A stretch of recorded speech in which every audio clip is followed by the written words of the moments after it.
প্রিয় শিক্ষার্থী বন্ধুরা, আসসালামু আলাইকুম। আশা করি আল্লাহর রহমতে আপনারা সকলে ভালো আছেন।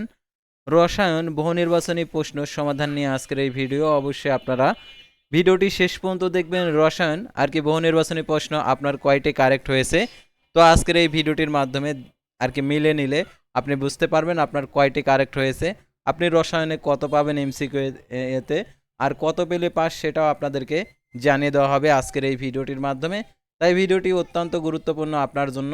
সাধারণত আপনারা অনেকে আছেন যে রসায়নে আমি 7টা হয়েছে 8টা হয়েছে, তাহলে আমি কি পাস করব, সেটাও আপনাদেরকে দেখিয়ে দিচ্ছি। আপনারা ভিডিওটি মনোযোগ সহকারে শেষ পর্যন্ত দেখতে থাকুন। আর আপনি যদি অল জব নিউজ বাংলাদেশ এই চ্যানেলে প্রথমবার এই ভিডিওটি দেখে থাকেন, তাহলে আমাদের এই চ্যানেলটিকে সাবস্ক্রাইব করে রাখবেন, notification bell button all press করে রাখবেন, এই ভিডিওটিতে লাইক করে দেবেন। আর যারা ইতিমধ্যে আমাদের এই চ্যানেলটিকে সাবস্ক্রাইব করে পাশে রয়েছেন, তাদেরকে অসংখ্য ধন্যবাদ আমাদের এই চ্যানেলটিকে সাবস্ক্রাইব করে পাশে থাকার জন্য।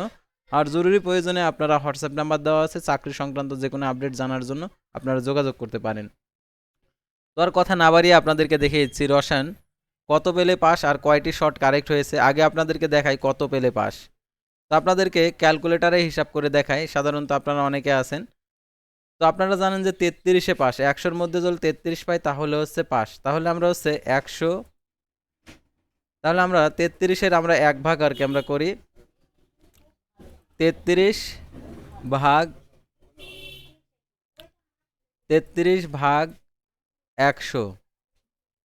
তাহলে 33 ভাগ তাহলে 0.33। তাহলে আপনি যে 25 নাম্বারে আর কি আপনি, তাহলে 25-এর মধ্যে আপনি কত পেলে আর কি পাস হবে, অর্থাৎ আপনার হচ্ছে 25-এর মধ্যে 100-এর মধ্যে 0.33 অর্থাৎ আর কি পেলে আর কি আর কি এক পেলে পারে 33 পেতে হবে, তাহলে আর কি পাস। তাহলে আমরা 25-এর মধ্যে কতই পাস সেটা আমরা গুণন করি, তার গুণন আমরা এখানে 25 দিয়ে দেই।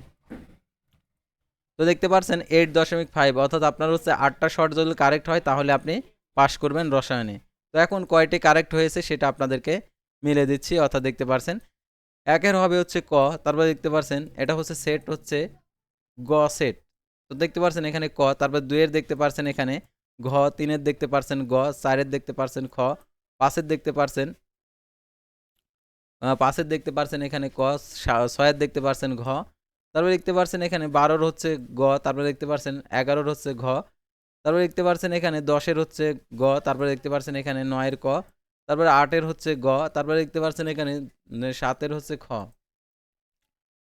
তো তারপরে দেখতে পাচ্ছেন 13-র এখানে গ অ্যান্সার, তারপরে 14-র হচ্ছে ক, তারপর হচ্ছে 15-র এখানে হচ্ছে গ অ্যান্সার, 16-র দেখতে পাচ্ছেন এখানে অ্যান্সার হচ্ছে খ, 17-র হচ্ছে এখানে দেখতে পাচ্ছেন খ, তারপরে 18-র হচ্ছে ক, তারপরে দেখতে পাচ্ছেন 25-এর হচ্ছে এখানে ক, তারপরে দেখতে পাচ্ছেন 24-এর হচ্ছে ঘ, তারপরে দেখতে পাচ্ছেন 23-এর ক, তারপরে দেখতে পাচ্ছেন এখানে 22-এর হচ্ছে খ, তারপরে দেখতে পাচ্ছেন 21-এর হচ্ছে গ, তারপরে দেখতে পাচ্ছেন 20-এর হচ্ছে খ, তারপরে দেখতে পাচ্ছেন 19-এর ঘ। তো এই ছিল সাধারণত এমসিকিউ সমাধান। তো পরবর্তী ভিডিওতে আবারও অন্য কোনো বোর্ডের প্রশ্নপত্র সমাধান নিয়ে হাজির হব। আর আপনি কোন বোর্ডের প্রশ্নপত্র সমাধান চান অবশ্যই কমেন্ট বক্সে লিখে জানাবেন। তো আজকের ভিডিওটি এ পর্যন্তই। আল্লাহ হাফেজ।